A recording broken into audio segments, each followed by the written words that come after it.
Welcome to the Great Detectives of Old Time Radio. From Boise, Idaho, this is your host, Adam Graham. If you have a comment, email it to me, box13@greatdetectives.net. Follow us on Twitter at Radio Detectives and become one of our friends on Facebook, facebook.com/Radio Detectives. Remember, as you make your travel plans, think of JohnnyDollarAir.com first. JohnnyDollarAir.com is our affiliate link for Priceline, and you get all the benefits of going through Priceline, such as being able to name your own price on hotels, rental cars, airline tickets, hotels, and even more. But part of the purchase price goes to support the Great Detectives of Old Time Radio at no additional cost to you. So when making your travel plans, check JohnnyDollarAir.com first. Well, now it's time for today's episode of Yours Truly, Johnny Dollar. The original air date, April the 17th of 1960, and this is The Deadly Swamp Matter. Johnny Dollar. St. Clair, Mr. Dollar, and Kennett, Missouri. Would it be possible for you to come out here right away? Kennett, Missouri. What did you say your name is? Charles Kingsley St. Clair. Oh, yeah, with Providential Assurance Company. Yes, that's right. Yeah, now wait a minute. I thought you were leaving the company. Dollar. If you're such a gentleman, you just couldn't stand doing business with the poor, wretched clients you inherited. Mr. Dollar, I am a changed man. Well, good for you. It is true that some of the people that I've been sent down here to deal with, well, I consider them nothing more than poor white trash, ignorant, illiterate. Well, I'll say this for them. They sure know how to make some pretty powerful moonshine. Very true. Yeah, if one of those characters hadn't poured some of that white mule down my gullet, I doubt if I'd have been crazy enough to go out after that killer. But thanks to you, Dade Wupperman was indicted, tried, found guilty, and has been incarcerated. Yeah, that was the one, Dade Wupperman. Unfortunately, Mr. Dollar, Dade has a brother. His name is Daniel. I beg your pardon. Daniel. He's been making trouble, very serious trouble. Oh? Like what? Murders. I see. So if you take a plane to Memphis, I shall be more than glad to meet you there. Oh, now look, mister, I was lucky once. Got out of that swamp country alive. But I'd be nuts to stick my neck out again. And since those people already know who I am, what my job is... Okay, St. Clair, I'll grab a plane.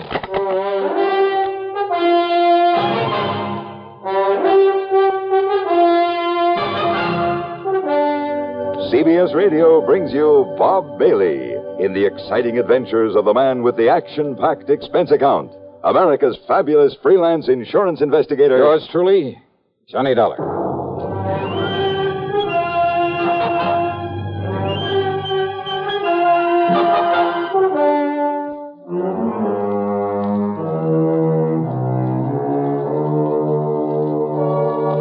Expense account submitted by Special Investigator Johnny Dollar to the Providential Assurance Company office in Kennett, Missouri. Following is an account of expenses incurred during my investigation of the Deadly Swamp Matter.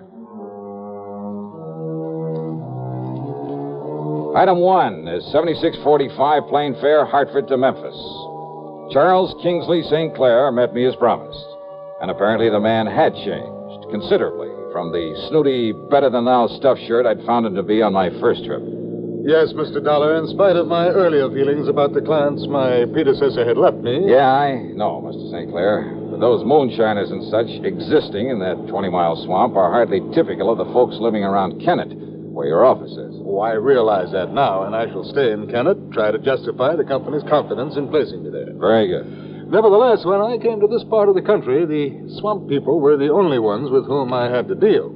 They were the only ones to whom he had sold insurance, and... when I saw the horrible, dirty, squalid way in which they lived in those broken-down shacks full of vermin... Kind of turned your stomach, huh? Quite frankly, it did exactly that. That's why I requested transfer to our New England offices. But now, of course, I plan to stay down here. Now, when you came here before, you taught me a great lesson in how to deal with them, how to understand them. Yeah? By having my car wrecked for me, by getting shot at and nearly drowned in that swamp. But you succeeded in enlisting the help, the cooperation of the good ones among them, and earning their respect. Well, I had to do something to get out of there alive. The point is that you did. You have friends among them now, and you'll be willing to help you again. Yeah, well, that's something that... Oh, now, wait a minute. Yeah. You mean these murders you call me about? They're back in that swamp country, too? Oh, great. Oh, no, Mr. And I thought that maybe for once... Okay, St. Clair, let's have it. What's it all about? As I told you, a series of murders. So you're having to pay out a lot of insurance. No. And you think that I can somehow, miraculously, put a stop to... Huh? Did I hear you say no somewhere along the line? No, the victims of these murders have, they've been, relatives of some of my clients. Up in the swamp country? Up in the swamp country. Well? Clients whom you know, whom you met when you were here before. Go on. And thanks to you and what you did for them, they regard the company, and therefore me, and you, as a kind of, as a protective agency. A protection for them, with only their best interests at heart. That sort of thing is very good for the company. Yeah. Shall we stop for some lunch? Yeah, sure, go ahead and stop if you like. But if you think you can talk me into meddling into these murders when it's a job for the law... But it's not for the law. What do you mean by that? Well, as I told you before, these people living far beyond any town or city limit, they're pretty much a law unto themselves. Well, yeah, that I know. And the local police leave them alone. They have no jurisdiction. So what about the state authorities? Well, that region of the big swamp pretty much straddles the state line. Oh? Neither state wants it. And I can't blame them. In any event, when a murder occurs, by the time jurisdiction is established... Miss Dollar... Well?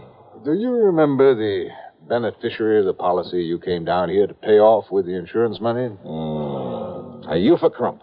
That's right. Yeah, real sweet, pretty young kid. Yes. St. Clair, I'll never forget the look in her eyes, the almost childish, unabashed gratitude when I gave her that money. Yes. Now she can have pretty clothes for a change, good food on the table. Oh, she can fix up that little house she and her kids live in, buy some lace curtains for the windows, and... Oh, what do you mean, no? Eupha was the latest victim of this killer. What? Come on, St. Clair. Tell me what you know so I can get to work on this thing.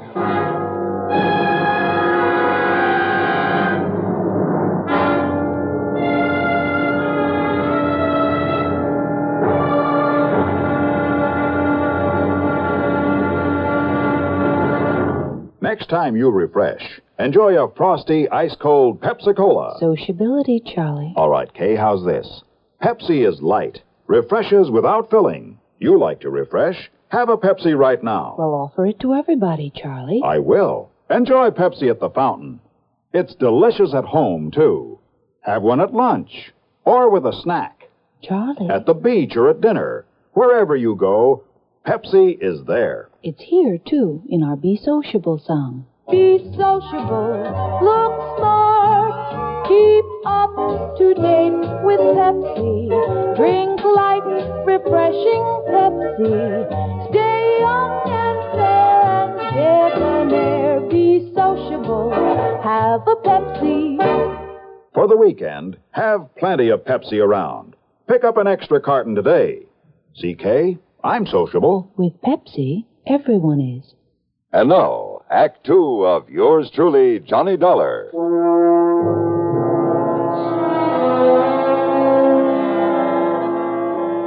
Eupha Crump.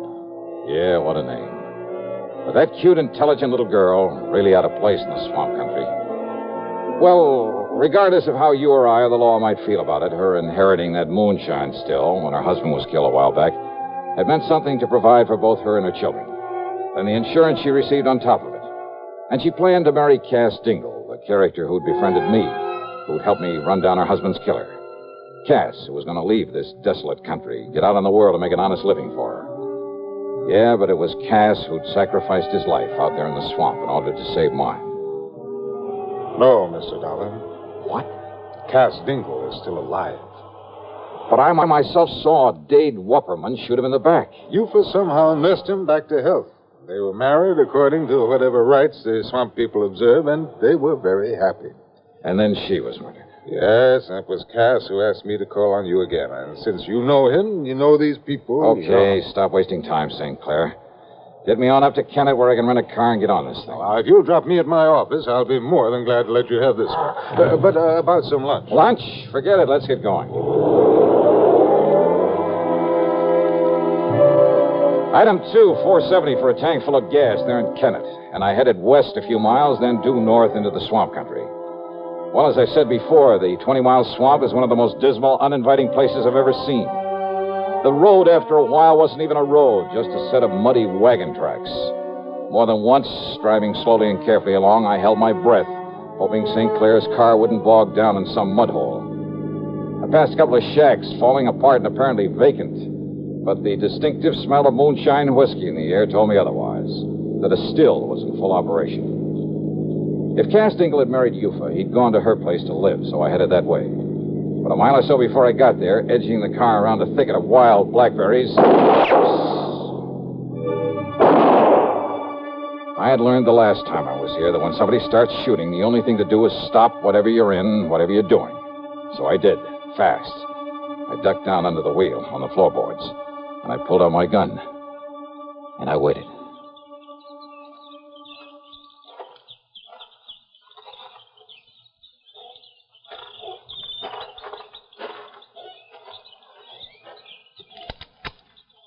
Miss Johnny? That you, Miss Johnny? Who are you? It's Cass, Miss Johnny. Cass Dingle. Oh. Good. Only what was the idea of pulling off a couple of shots? Howdy, Miss Johnny. I'm glad you come, sir. Yeah, I knew maybe a shot would make you stop the car, Miss Johnny. And that way you wouldn't go on up to the house in the still. Yeah, well, that's where I was headed, to look for you. It's much better you hide this car back in my old cabin. You remember where it is? Little turnoff right up ahead, isn't it? Yes, sir. Now you do that and I'll cut through the swamp and meeting you there. Sure, whatever you say. I'll meeting you there. I should have got there in 5 or 6 minutes at the most. The car bogged down in a sticky black mud hole. By the time I pulled enough twigs and branches under the wheels to get traction and make the turnoff and pull up in front of his place, more than half an hour had passed. Because of his shortcut through the woods and the swamp, I'd expected to find Cass out in front waiting for me. But he wasn't, though the door of his cabin was ajar. Now, if I'd had any sense, I would have stopped for a minute, and I'd have given some thought to that. But I didn't. And believe me, it was a mistake. Come in, mister. Come right in. In the dark, windowless cabin, I could see Cass Dingle on a bunk at the far end, tightly bound with ropes and rawhide, looking at me helplessly. I said come in. And standing in front of me was the biggest, most ugly man I've ever seen. 250 pounds at the least, built like a gorilla. His face was covered with coarse black stubble. His long hair straggled down into the back of the collar of his dirty shirt.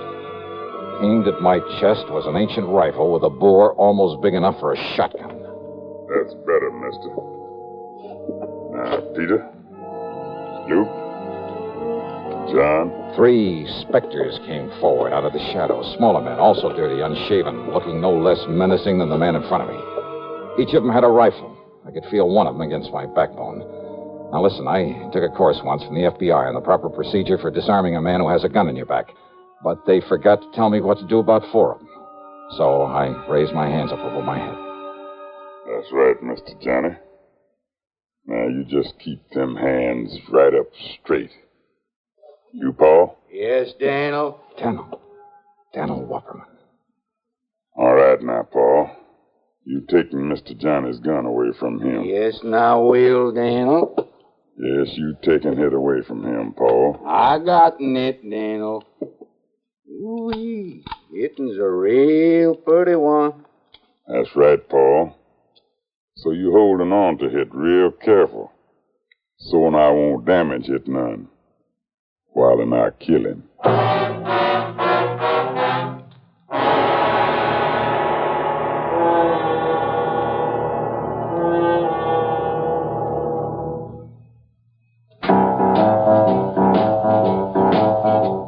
Talk about best-selling records. Here's a familiar tune about America's best-selling filter cigarette, Winston.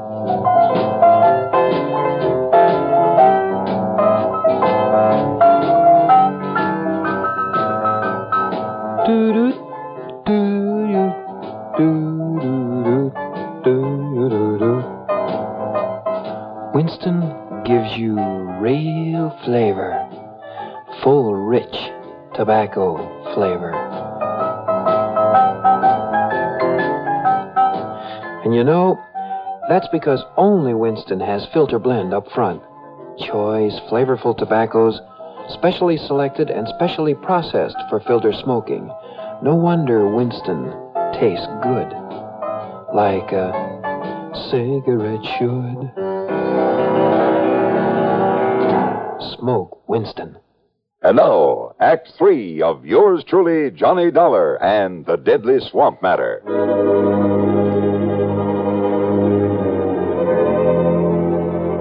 I've been in some pretty tough spots in this crazy job of mine, but nothing ever quite like this. 4 men, like 4 vicious animals who crawled up out of the muck of the 20-mile swamp. Armed with ancient rifles I was sure they knew how to use and use well. For a man living and moonshining in this godforsaken country depended on his gun for survival. Survival. It was obvious by the way the guns were aimed that survival was the one thing they didn't plan for me. Like 4 vicious animals, I said. Stupid, maybe? Enough to be tricked somehow? Yeah, but how? And there wasn't anyone within miles to give me a hand. Except for Cass Dingle, tied down on the bunk at the far end of the cabin, helpless. If only he were bright enough to... Then the ugly giant in front of me talked again. That's right. Daniel Wupperman, and I'm going to kill you, Mr. Johnny. Right now, for it being that you sent my brother Dade up into prison. He was a killer, Daniel. The same as you are. That's right. So one more killer, namely you, it ain't going to make me no worse than I am. Why, Daniel? Because you had no business to come here to begin. We don't like that here in the swamp. No, I mean, why these other killings? Why murder Eufa, Cass's wife? Why you do that, Daniel? Because it was her insurance money, Mr. Johnny, brought you here the first time. Then you put my brother in jail. So you murdered her, a harmless young mother, just to get me back here. That's right. Now I'm going to kill you. You stand away from him backing him. This charge going to go right on through him. Yes, Daniel. But now you no, should... No, Daniel, no. It's all wrong you killed Mr. Johnny. You shut up, Cass. Maybe Cass, he thinking what I thinking, Daniel. Mr. Johnny, he from the outside. You kill an outside man. Maybe the police, they moving in on us. They coming here in the swamp because he from the outside. You stop thinking, Paul. You move away now so I can kill him. No, Daniel. Shut up, Cass. Now, Mr. Johnny. No, Daniel, you kill me instead. Now you kill my wife, I don't care. You kill me instead, Daniel. I'll kill you, Cass. Soon I kill Miss Johnny. Miss Johnny? It's all right, Cass. No, Miss Johnny, that ain't... What? I mean, I talked long enough. What can you say, Cass? Must be nearing to 5 o'clock by now, Miss Johnny. 5? Shut up, Cass, and what do you mean by that? Miss Johnny, no. Oh, yeah, you're right. What do you mean about 5 o'clock? Yeah, Cass, they ought to... I mean, it's about time. What do you mean, Mr. Johnny? What, nothing, not a thing, Daniel. I just whistled. That's all. I mean, what do you mean about 5 o'clock? You tell me. Tell me. Tell me. Because it's nothing you can do anything about. Because if it is 5 o'clock, then by the time you can pull that trigger... You tell me. All right. If I'm not safely out of this swamp by 5 o'clock, this place will be so full of state police. Well, would you like to look at my watch? No, you keeping your hands up over your head. Oh, sure. Because you lying, Mr. Johnny. Am I? You lying to me. Just keep on talking, Daniel. They'll give more time. But if I were you... I said I gonna kill you, Mr. Johnny. And no scheming words out in your mouth gonna... You, Paul. Ain't heard nobody out there, Daniel. You go out, you go look out along the slough and the bayou. Yes, Daniel. You see anybody, any boat, you shoot off that gun. You, Peter, you go on back the road and look. And you, John, you go look up by Cass Still. You don't see no one, you come back here and help me bury Cass and Miss Johnny in the ground. Now you go. Yes, Daniel, come on, you. And the three of them, like so many shadows, slipped off into the growing darkness. Cass Dingle Stalling is talking as though something would happen at 5 o'clock. It gained time for us. And more important, had reduced the immediate enemy to 1. But Daniel's rifle was still aimed at my midsection. Then, after plenty of time for the others to have looked around. You see, Miss Johnny, you trying to bluff me is all. But that's no good. Because you haven't heard from them, Daniel? That means the police have taken them. Without them getting off a shot? No, Miss Johnny. And I tell you that by 5 o'clock, and it must be 5 o'clock by now. It's getting dark, Miss Johnny. Yeah. Let me look at my watch. You keep your hands right up straight. It's long after 5 o'clock. Me, I prove it. I look at your little watch. Oh, yeah? You think I can't tell the time? Oh, I'm sure you can, Daniel. But don't you move, Miss Johnny. 'Cause I'm keeping this right in the middle of your belly. And you try and grab and I pull the trigger. Okay. Now, easy.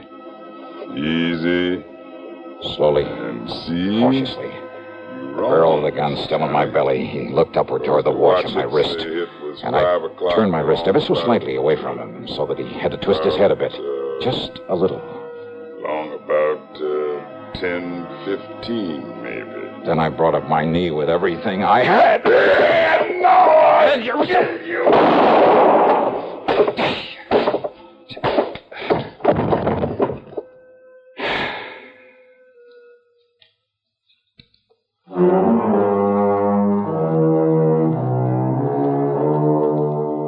I knew the sound of the gunshot would bring the others back to the cabin. After all, they certainly hadn't found any sign of those mythical state police out there. So after setting Cass free, I lay down just inside the door, looking very dead. And then when Paul and John and Peter came in one at a time, Cass, who was standing back at the door, quietly and carefully took care of them, with the help of the butt of Daniel's gun. So now 4 more of the swampers have left that region to spend a long, long time behind the bars. Expense account total, including the trip back to Hartford, $161.60. Yours truly, Johnny Dollar.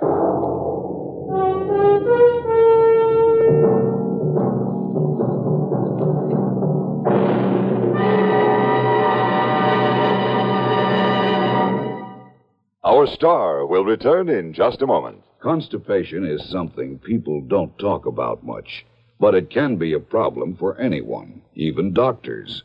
And when constipation occurs, it's interesting to see just what doctors consider important about a laxative they might use or recommend.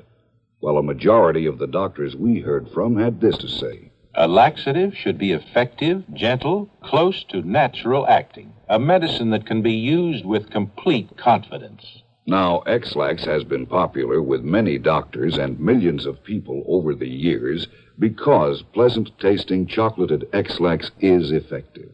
Overnight, it helps you toward your normal regularity. X-Lax is so gentle, so close to natural acting, there's no upset. That's why many doctors and millions of people use X-Lax with complete confidence. X-Lax, the laxative that helps you toward your normal regularity gently, overnight. Now, here is our star to tell you about next week's program. Next week, a thrilling, hair-raising chase out on the open sea. Join us, won't you? Yours truly, Johnny Dollar.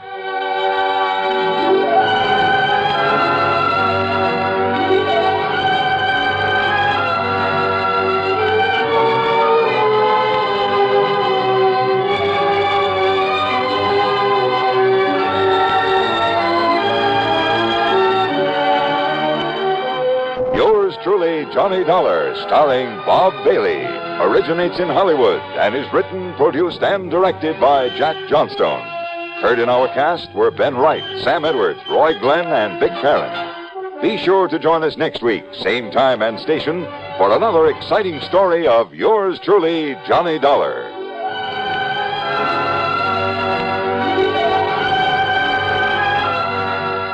This is Hugh Douglas speaking. Another gripping drama of suspense, next on the CBS Radio Network. Who was the first to conquer space? It's incontrovertible that the first to conquer living space is the Castro convertible, who conquers space with fine design, who saves you money all the time, who stops in the convertible line. Castro convertibles. If you'd like furniture that combines beauty, comfort, and utility at an amazingly low price, then the place for you to go is Castro. At Castro, Route 9, a half mile south of the Latham Circle, you'll see the world's largest and most beautiful display of convertible furniture. There are hundreds of exquisite sofas, love seats, and sectionals, ranging from early American and French provincial to ultra-modern. Each converts to the most comfortable bed, and each is priced amazingly low because Castro is America's largest manufacturer of convertible furniture, selling direct to you.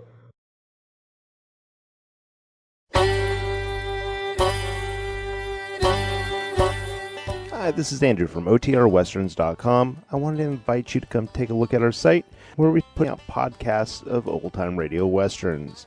Check us out at OTRWesterns.com. You're listening to The Great Detectives of Old Time Radio with Adam Graham. Now let's get back into the show.